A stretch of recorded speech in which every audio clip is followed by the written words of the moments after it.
Hey, welcome back to the channel, everyone. So today we finally got the patch notes for 1.4.4, and it's actually going to go live a little bit sooner than it was supposed to. It's going to go live today on the 26th, not the 27th, at 3 p.m. PT. So some of the stuff is not going to launch until a little bit later, like cross-sharing. You should have got an email. It'll tell you when your server is going to go live for cross-sharing, but essentially that's going to be pushed out. So we have a lot of content to get to, so let's just jump right into it. So the first thing that they talk about is going to be the cross-character sharing. So this is going to allow you to share all of your character stuff from the same account in the same region. That includes mods, fashion items, stickers, emotes, hairstyles, furniture, cosmetics, your name cards, your weapon skins, recipes that you acquired during the scenario expiration. Now, they do have a warning here, and essentially after the mod conversion, if the mods that you have on all of your characters exceeds the total amount that you can carry, it's going to start auto disassembling the lower levels or things that have lower attributes, and that could be a big issue because a lot of us use blue mods for some of our stuff. So you want to make sure that you go in at least on your main character and you clean up all of your mods so they don't risk losing any of the blue mods. And again, you're going to want to do this before the 28th or whenever the character sharing goes in. So you still have a few days, but that's just a big warning that I want to put out there. They're also giving us this new Spacetime backpack, which is really cool. So essentially you can now share stuff that's in your regular backpack with your other characters by putting it in this shared storage in the Eternal Land, and then you can pull it out of that on your other character and you can use it. Now you'll still need to pay whatever the cost is, like the 2,000 to or the 20,000 that you have to pull it into the new scenario, but at least you'll now have the ability. So this will be a great way, like if you have deviations on one character that you want to use, you can now share that to your other characters through the Eternal Land. The next thing, it talks about the content that is going to be shared. So as far as the content, we're going to get our Stellar Stairway progress, the Wish Machine, the Blueprint Collection progress, the blueprints, the blueprint fragments, and your Starcrom, and any of the Phantom cubes, which essentially are what we use to change the look of our weapons. So like when we shoot, it could be like a stellar, it could be like a flame. Those are the things that you got from your blueprint collection. So what they're going to do is they're just going to refund all of those back to you, and then essentially whatever your main character is that the blueprint collection becomes, you'll get all of those. So if you had 6, you'll probably end up with less. You know, if you had them on different characters, you're only going to get what the main character had. So it's good news and bad news. The good news is that if you bought something and you regret it, you'll now be able to get that back, and then you'll be able to buy something new. Also, you can go through if you want to buy some stuff now just to check it out, see if you like it, so that when they do the refund, you'll know exactly what you need to buy. So that's the good news. The bad news is, you know, you may lose some because your alts aren't going to bring theirs over. Next up, this is a pretty cool one. They're adding furniture dies to the system. So we're going to get to dye furniture using the designer's workstation, and the dies can be redeemed with the Masuko marks from that redemption shop. Now, I don't know why they didn't do the cosmetic token, since we have 1 billion of those and they haven't updated that shop in forever. But unfortunately, we're going to have to use Mitsuko marks, which, you know, we use for getting the tier 5 deviations, and we also use it for collecting all of the different statues. So there's some cool stuff that I would rather use it for than dies, but that's the choice that they made. Now, each furniture is going to have 3 dyeable areas so that you can mix it up if you want to make it a little bit different. There'll be 11 basic dyes and 1 advanced marble dye, as you can see in this image here, that are going to be unlocked by default. And then there'll be 17 dyeable furniture to start, including the American series, but they're going to add more. They're also going to be adding the escape room stuff. So we're finally going to get that. It's going to be like passcode locks. There'll be clue logs that I'm guessing we can type things in, and then there'll be a reward crate. So basically you can make your own little escape rooms.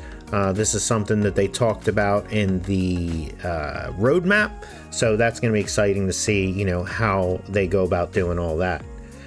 Next up, they've updated the specialty bullets and tactical items.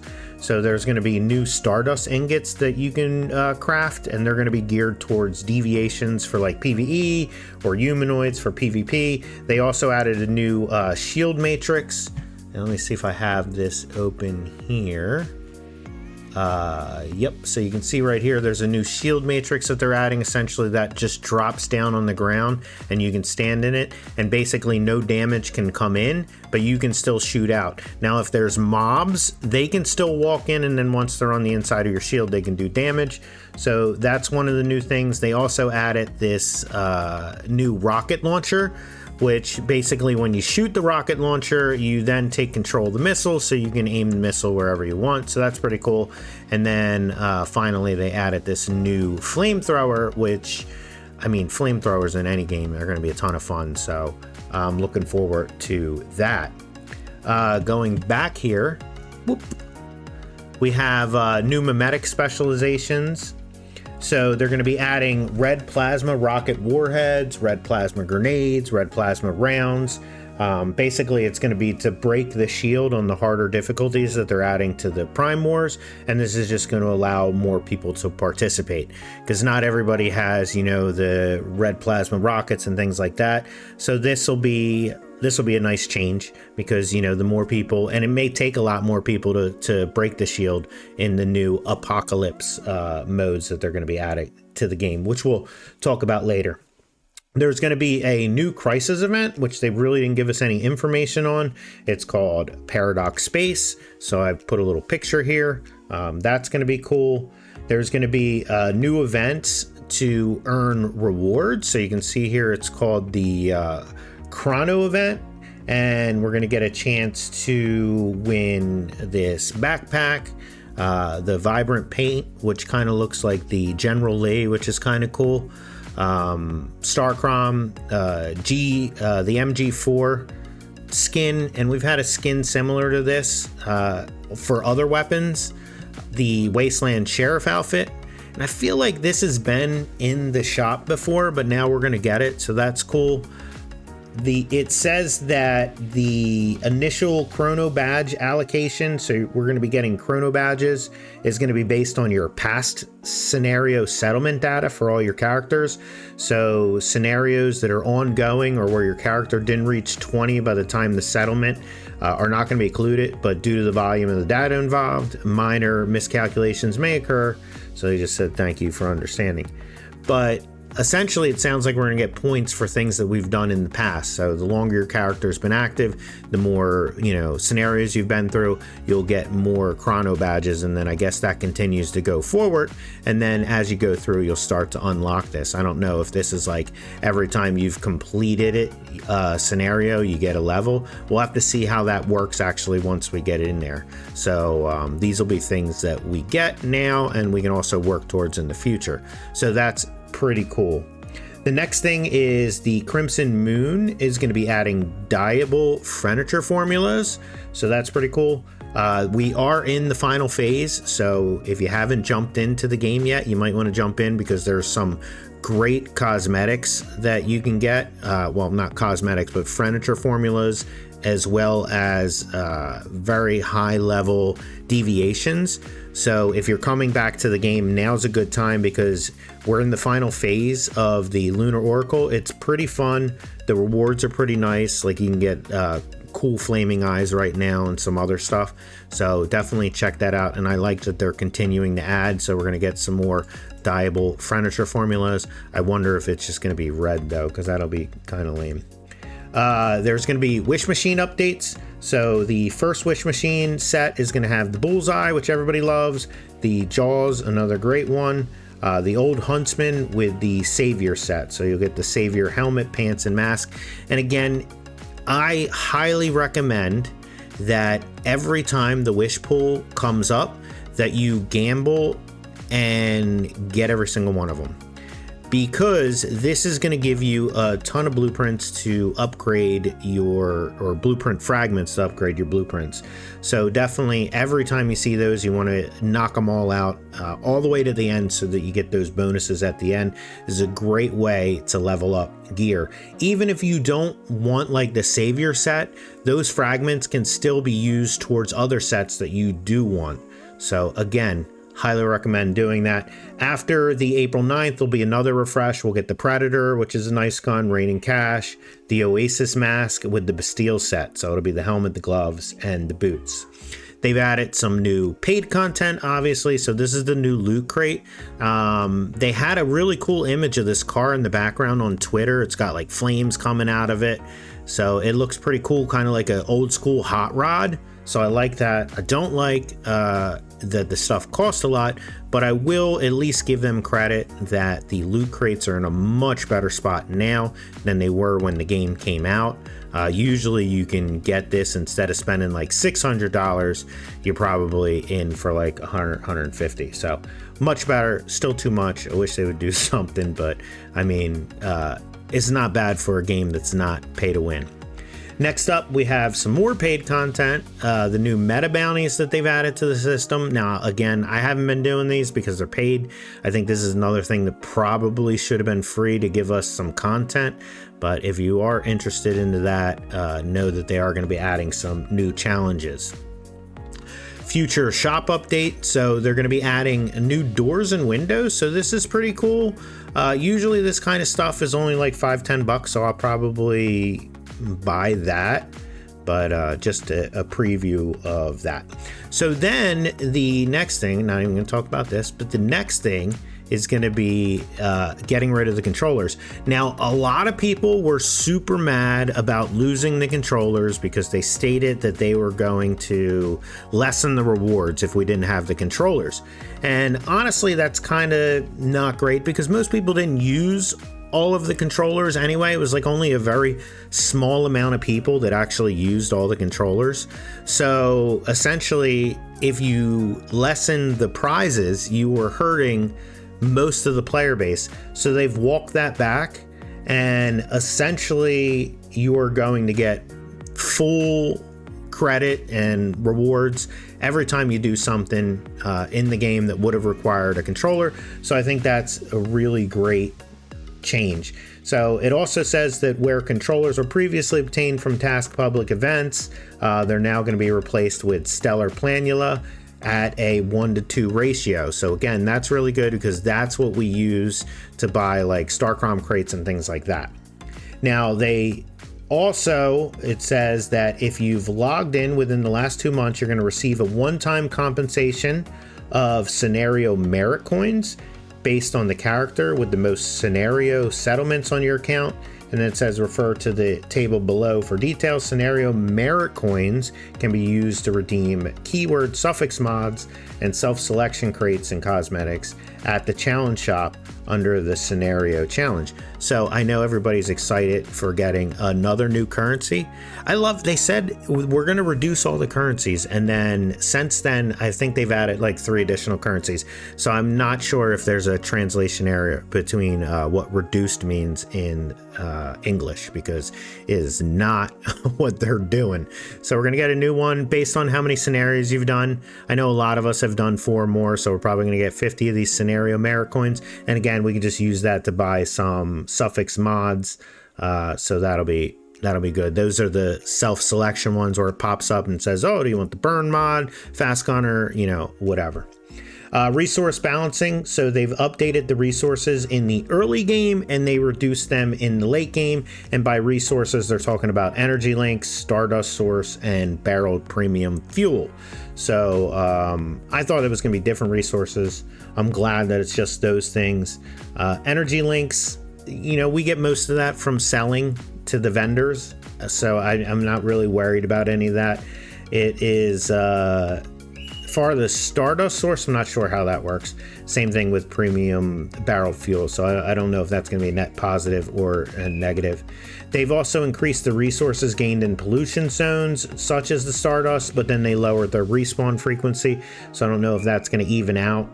They adjusted the conversion rates for Memetic specs, sulfur chemist, and oil processing. They increased the Stardust source and energy links by 20% in silos and dungeons for normal and hard, while reducing the Pro and Nightmare by 10 to 20%. But they did say that that it'll still be better to just go ahead and do those higher level ones. It'll be more efficient. So I guess we were getting a bunch more in those, so we're not going to feel the reductions as much. The mod conversion adjustments, they added a link here. I'm going to add it down in the comments below because there's actually a bunch of stuff that they did with the resource balance, including changes to the pollution zone. So if you want to check that out, you can go ahead and do that. I'll leave a link down below. They made changes for the mod conversions that are essentially going to increase the overall probability. So that's where you go in and you get a bunch of mods and you convert them to something better. So before, I think they only went up by like one. So if you had like a blue, it could go to purple as far as upgrading. Here they said that there's going to be a chance that even like the gray stuff can be pushed up to purple. So I think that's really cool. So it'll give us it'll make that system a lot better. And again, make sure that you go through your mods and that you do this before the patch goes live, because you don't want to lose some of those lower end mods that you actually use or you like the blue ones. So again, take advantage of this. Next up, they updated the scenario phases. So this was one of the best changes that I've seen in a while, and I did a video on it. So make sure that you check it out because it's much more in depth than what we're going to go through here. But essentially, phase 1 is getting shortened down to 4 days. Phase 2 and 3 are going to be merged into one phase that's 6 days long. So we'll get to unlock like the hard modes right away, the hard mode Prime Wars and things like that, which is awesome. And then phase 4 and 5 will be the final phases, and those are going to start to unlock the harder difficulties, like the Nightmare difficulty for the silos and the Apocalypse difficulty for Prime Wars. So I think that's another great change. This was a change that they added the other day, which I thought was super cool. We're finally going to get to do wheelies on our bikes, and then all of the vehicles will have the ability to drift. So that's going to be a lot of fun. And then finally, we're also going to get the chance to jump things with our car. So you can see, I guess they pressed spacebar or whatever, and it allowed them to jump over the railing. So I think that's going to be really awesome. Moving down, they made some more changes to how the pollution zones work. And again, that link's going to be down below so you can check it out. But it sounds like it affects how the sanity drops slower. There's also going to be a new Rosetta settlement event that lets you steal a convoy crate, which are going to have some of those mats to make the new bullets and tactical items that we talked about early. So again, if you're interested in that, go through and check the link. They made some additional changes to the harvester market, which I think are going to be pretty good, because personally I don't like the way they rolled it out, at least in the Manibus, because it's just way too big, to be honest with you. So they reduced the size of the area around the harvesters market where the territory construction is prohibited. I don't know if that really changes anything. It sounds like the regular section is still going to be the same. And then they increased the spacing between vending machines, which again, I didn't think was an issue. It was already pretty wide. I think the problem is that one, the tower is up at the top. There's nothing near the tower. So when you do teleport there, if you jump down, you're pretty much like, you're done, because you'd have to like go back up if you want to go to another place. So a lot of people are putting their stuff up top, but then you have to either climb up the cliffs behind, or you have to run across the rope. So I'm not a big fan. I would have rather had the tower down below, and then you have all of those spots right there, and you can just jump out and then quickly go through everything. So I wonder if they're missing the point on the issues that we're having with the Harvest Land, and it's also way too big. I mean, we don't have that kind of amount of people for it. And then it would have been really nice if it was an area where you walked into, and I guess it loaded into one world, so everything was there. However, I will say that different servers, they kind of figure out which world is popping, and then everybody goes and puts stuff there. So like on the server I'm on now, like World 4 has all the vendors, and then the other 3 worlds are pretty sparse. So that's just the way that we've kind of been self-fixing it. For construction, they optimized the rules for placing carpets, so now you can put the carpets underneath facilities and furniture without having to move them. Facilities like generators and turrets can now be placed on natural terrain, which is awesome. That was kind of annoying. They improved the descriptive text on the generator's interface, no one cares about. And then they enhanced the rendering effects for territory placements during relocation, as you can see here, so you can now view the foundations more clearly and adjust the height accordingly, because I mean, that's been kind of annoying as well, going through and adjusting the height on things. So I'm hoping that this makes it much better, especially when placing stuff in water. And then this is really, really big. Gathering tools are no longer going to need to be equipped to the hotbar. So I'm pretty excited about that. It was annoying taking up 2 spots. I wonder how it's going to work, like if you have different things in your backpack, like which one it's going to prioritize. So we'll basically have to see that. Then they go into some other bug fixes. Nothing really stood out to me, but essentially that is it. I know there's a long one. I'm sorry, but this is a really, really great patch. Super excited to try this out today, and mostly excited for the character merge. It's going to happen in a couple days. Again, check your messages in game. It will tell you when your server is going to go live. But that's it. Thanks everybody for watching. If you stayed to the end, if you like this kind of content, don't forget to smash that like button. Leave a comment down below, really helps with the algorithm. And if you're not a subscriber yet, please subscribe. And as always, I'll see you guys in the next one. Thanks.